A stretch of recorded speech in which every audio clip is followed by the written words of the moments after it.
This is Eagle Al, and today I'll be going over the behind the scenes of training camp. Also, NFL just get it completely wrong with James Bradberry. He's not top 100.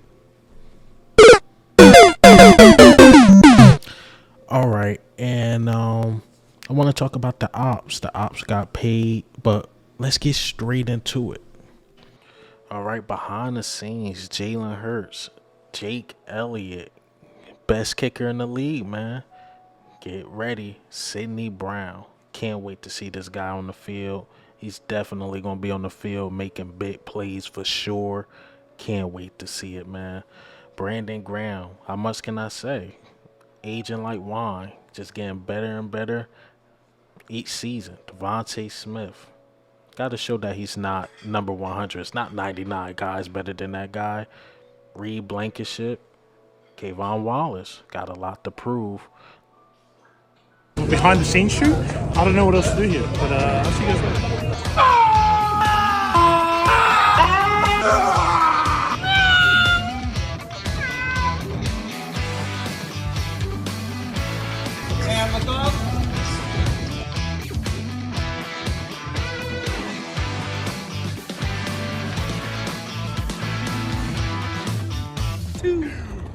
First day of school.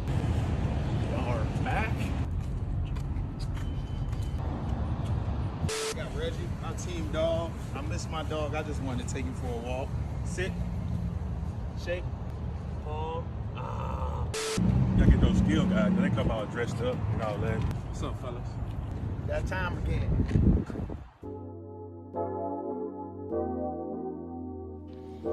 All right, so the longest intro you've seen, I went over the behind the scenes just in the intro. Wanted to get that out the way. I know you guys will enjoy that for sure. But let's talk about this. I don't even think I said this in the intro about NKeal Harry. I'm happy that he's working out with the Eagles, bringing more competition for sure. Those are two names. Well, three names actually stood out to me: Deion Kane, DeAndre Houston Carson, and NKeal Harry. So Deion Kane, as we all know, he was with the Philadelphia Eagles, but unfortunately he couldn't make the team. We only kept 4 wide receivers, and we put him on the practice squad, but eventually he went to the USFL after the season, and he was the MVP of the championship game. 4 catches, 70 yards, 3 touchdowns. That's amazing. Bring him back. I'm not sure if he's able to make the team or not, but I can almost guarantee he can make it to the practice squad, but you never know, especially like a guy like NKeal Harry coming to the Philadelphia Eagles. Hell, NKeal Harry makes things difficult for Quez Watkins and Zacchaeus. Reason why: NKeal Harry was a first round pick. Second, coming out of college, he was better than the Zacchaeus and the Quez Watkins. At the NFL level, he haven't been nothing because these teams expected him to be a number 1. With what Terry McLaurin is today, that's what they expected NKeal Harry to be today because of the injuries. Unfortunately, he played with some bad and young quarterbacks. Cam Newton, at the end of his career, played with NKeal Harry. Matt Jones, rookie year, played with NKeal Harry. And then he had Justin Fields, who was still trying to figure it out, played with NKeal Harry. Now, can he work it out with a guy like Jalen Hurts? And he's not the number 1, number 2, but the number 3 or the number 4. Can he play that role? Absolutely. Absolutely. So he makes things very difficult for Quez and Zacchaeus just to make this team. People got those two just automatically there. And I'm not sure about that. Now, Harry is not signed. Deion Kane is, but I think Harry will be signed. I think he'll be signed, and I think he will have a legitimate shot of being the slot receiver. Like I said, skilled, talented. You can hand the ball off to him. His problem is mid quarterbacks, in my opinion. And injuries. I got to add that in. Injuries for sure. He has an injury history. Can't leave that out. But yeah, hopefully he found his footing. But so far, it's been a bust. No season over 400 yards. Could he be another rigger? We really don't know. But in my opinion, he showed flashes. Whereas the rigger, I never seen it. I never seen a flash, but I definitely seen it from Harry. So, like I said, can he be the number 3? Sure. I think he really can be a number 3 wide receiver, in my opinion. All right, so now I want to get into the NFL playing out James Bradberry.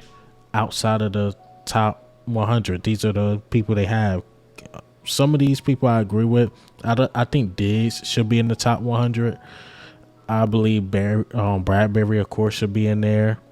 Alvin Kamara, I could see him just being outside due to the season he had last year. But James Bradberry was a All-Pro. How is he not in the top 100? That just makes no sense.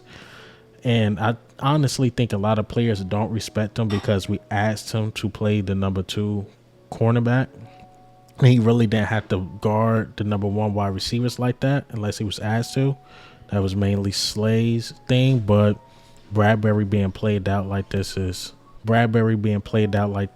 ridiculous. So hopefully, he get his respect.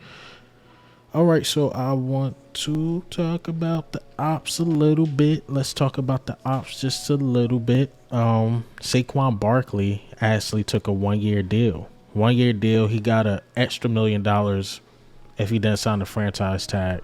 I think these teams are taking advantage of these guys' loyalty to their team, because Saquon Barkley, I believe, had the intentions of just holding out, but he's like, you know what, the team need me. I'm a key part of this offense. Let me just take what they give me. And unfortunately, this is bad for the running backs because Saquon is possibly a top 3 running back and he's getting underpaid. So imagine what plain old Joe hit the market. How much money can he get? Do he even get $1 million? So Saquon did this for his team, in my opinion. And it's just unfortunate for running backs, man. They just not as valuable no more. This is a passing league. Yeah, running backs can get you somewhere, but Derrick Henry been the best running back in the league for a couple years. How far can he get Tennessee? We all know Tennessee need a quarterback to win that ultimate goal. Look at the Eagles. In order for us to even take the next step, we needed a quarterback that can get us to that ultimate goal. Now, and that was Jalen Hurts. So the NFL is saying running backs, yeah, they cool. They just recyclable. Just get another one out the draft, another big guy. So, hey, he got $1 million more, but I believe he's going to be in the same position next August, in my opinion. All right, and Diggs, another guy who got paid. Cowboys are in some deep, because it's a lot of guys on that team that need to get paid, and Jerry Jones haven't figured out the salary cap yet. And unfortunately, it might be between Diggs and Zach Martin. And I think, honestly, the Cowboys made the right decision here. If you had to choose between Diggs and Martin, you got to choose Diggs. No offense, guards are easier to grab than good cornerbacks. So the Cowboys definitely made the right decision here, and I actually agree with them. But no matter what these teams did or what moves they're making, they're still not better than us. The Giants are not better than us at all. Cowboys are competition, but they might lose some key pieces, and we know we have the better quarterback. We had a better overall team, so we're better than them. So shout out to the ops. But hey, man, what do you think? How do you feel about the behind the scenes training camp, ops getting paid, the guys resign or working out, and James Bradberry just being completely snubbed? And this is Eagle Al. I'm out.